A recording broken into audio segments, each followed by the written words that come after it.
बिस्मिल्लाहिर्रहमानिर्रहीम। इक़रा बिस्मि रब्बिकल्लज़ी ख़लक़ ख़लक़ल इंसान मिन अलक़। आज जिस मौजू पे मैं वीडियो बनाने लगा हूँ, ये बड़ा ही गमगीन और बहुत ही सोचने वाला है। आज पाकिस्तान की आबादी 22 करोड़ से ज़्यादा हो चुकी है, बल्कि मैं तो कहूँगा शायद ये 25 करोड़ से भी ज़्यादा हो गई। और जो प्रॉब्लम है हमारी यूनिवर्सिटियों का, कॉलेजेस का, वहाँ से जब बच्चा बाहर आता है तो वो कहता है जी मुझे जॉब मिलनी चाहिए। हालांकि जॉब कोई अच्छी बात नहीं है, जॉब करना, नौकरी करना कोई इतनी बड़ी बात नहीं। हमारे बुजुर्ग कहते थे, पंजाबी में कहावत थी कि उद्यम खेती मध्यम व्यापार न खेत चाक, कि सबसे अच्छा काम जो है ना वो खेती बाड़ी जिम्मेदारा है, फिर उसके बाद आपकी तजारत है, फिर आखिरी काम जो है ना वो किसी की मुलाजमत, किसी की नौकरी करना है। तो आज हमारे जहनों में सिर्फ जहनी गुलाम नहीं बल्कि जहनों में ये ठोंस दिया गया है कि बगैर नौकरी के आप तरक्की नहीं कर सकते। हालांकि ऐसा नहीं है। देखिए, कुछ चीज़ें ऐसी हैं जो इंसानी अकल से बालातर हैं, उस पर सोचना भी नहीं चाहिए। जहाँ पे अल्लाह और उसके रसूल का हुक्म आ जाए वहाँ पे लफ्ज़ अतायत है कि अती अल्लाह व अती रसूल, अल्लाह और उसके रसूल की अतायत करो। तो प्यारे पैगम्बर सल्लल्लाहु अलैहि वसल्लम ने फरमाया कि अल्लाह ने दुनिया के रिज़्क़ को 10 हिस्सों में तकसीम किया, 9 हिस्से तजारत में रख दिए और एक हिस्सा नौकरी में। अब बहैसियत कौम हम सब एक हिस्से की तरफ चले हुए हैं। जैसे कि हकूक़ के अल्लाह जो हैं उनके 10 नंबर हैं और हकूक़ इबाद लोगों के जो मामला है उसके 90 नंबर है। हमने 90 नंबर का पेपर छोड़ के और 10 नंबर के पीछे पड़े हुए। इसी तरह 9 हिस्से तजारत को छोड़ के एक हिस्सा मुलाजमत में पड़े हुए।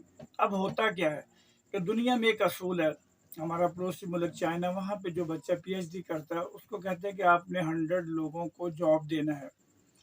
हमारे मुल्क की बदकिस्मती ये है कि PhD करने के बाद बच्चा कहता है मुझे मुलाजमत दिला दो। फिर मुलाजमत ही नहीं, इससे आगे भी निकल जाता है कि वो भाई जिसने सारी ज़िंदगी बाप के साथ मिल के मेहनत करके उसको पढ़ाया, वो 5-6 एकड़ जो ज़मीन होती है वो ये PhD वाला ये मुतालबा करता है कि ये ज़मीन बेच के कहीं पे कोई रिश्वत दे दे, आप मुझे नौकर करवा दें। फिर वो जब नौकर होता तो काम तो वो करता नहीं पहले भी, फिर उसके मिजाज में हाड हरामी जो है ना वो पड़ जाती है, वो काम नहीं करता। हालांकि ऐसा नहीं होना चाहिए। दुनिया में जिन लोगों ने तरक्की की है उसमें जापान है, आपका कोरिया है, ताइवान है, जर्मनी है। वहाँ पे जो कॉमन चीज़ है वो ये है कि वहाँ के बच्चे हुनरमंद हैं।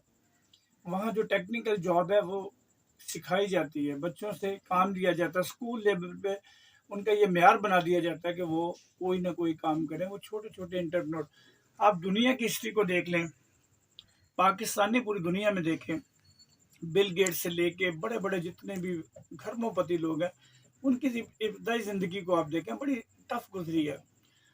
आप मंशा ग्रुप की बात कर रहे हैं, कभी अखुवत के बानी जनाब अमजद साकिब साहब की किताब है अखुवत का सफ़र। जब वो एज ए असिस्टेंट कमिश्नर चन्योड में तैनात हुए तो उन्होंने कहा यार ये लोग इस छोटे से शहर से निकल के पूरे पाकिस्तान की मईशत पे छा गए हैं, आखिर वजह क्या है।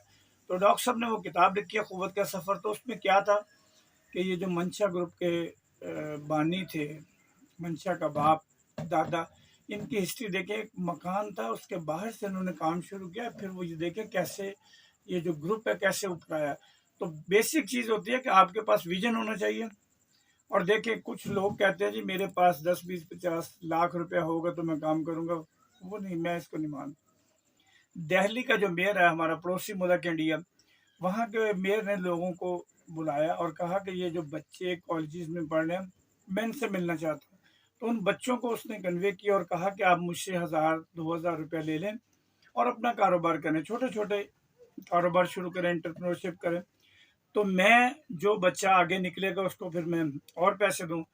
तो 2000 लेने वाला बच्चा कुछ देर के बाद 2 लाख के कारोबार में। और आज जो दिल्ली की म्यूनसिपल कमेटी है वो खसारे में नहीं है, क्योंकि वहाँ पे होम इंडस्ट्री है, छोटे छोटे लेवल पे बच्चे काम कर रहे हैं कॉलेज के।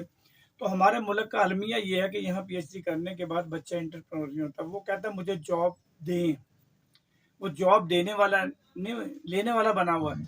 तो अगर यही आप अपनी यूनिवर्सिटियों में, कॉलेजेस में, اسکولوں میں یہ 6 سال سے لے کے یعنی سوری 6ٹھی کلاس سے لے کے میٹرک تک بچے میں کچھ کرنے کی جستجو ہوتی ہے. وہ کہتا ہے میں کوئی کریشن کروں، میں کوئی چیز بناؤں.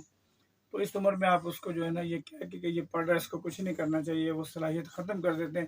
پھر وہ کالج میں جاتا ہے، ایک نئی زندگی ہوتی ہے، وہاں پہ اس کو عادت پڑی ہوتی ہے.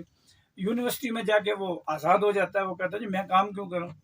تو اسی طرح اگر یہ سلسلہ چلتا رہا تو یہ ملک کبھی ترقی نہیں کرے گا. اس کے لیے کیا ہے کہ آپ یونیورسٹیوں میں جو آپ کے ایگری کے بچے ہیں ان کو 1-2 سال کے لیے کسی فارم پہ بھیجیں، وہاں وہ پریکٹیکل کریں.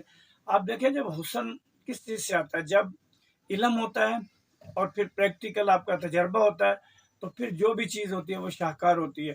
دیکھیں اللہ رب العزت نے بھی سب سے پہلے جو آیات قرآن مجید میں اتاری وہ ہے اقرأ باسم ربک الذی خلق. پڑھیے، علم حاصل کیجیے اس رب کے نام سے جس نے تمہیں پیدا کیا.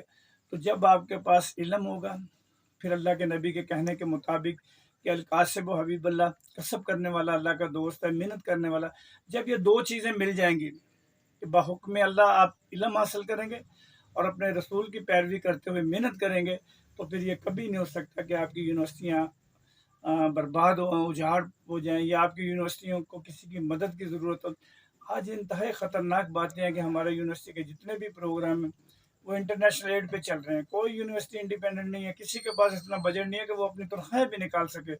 تو ان اداروں کو خدارہ اوپر لے کے جائیے. اس ملک کے لیے جو بچے ہیں ان کو انٹرپرنور بنائیے، ان کو کہیں کہ کوئی ایسی بات نہیں ہے، اگر چھوٹا چھوٹا کوئی کام کرنا ہے تو کریں، اس میں کوئی شرم نہیں ہے. یہ جو ہے نا جھوٹی انعام، اس کو ختم کریں اور اپنے ملک کے لیے مل جل کے کام کریں. اللہ تعالیٰ آپ کا حامی و ناصر ہوگا، آپ کو بالکل عزت دے گا اور آپ کو رزق بھی دے گا. میری ان باتوں کو غور سے سنیے اور اس پہ ڈیپ سوچیے اور پھر دیکھیے کہ کیا یہ کرنا چاہیے یا نہیں. شکریہ.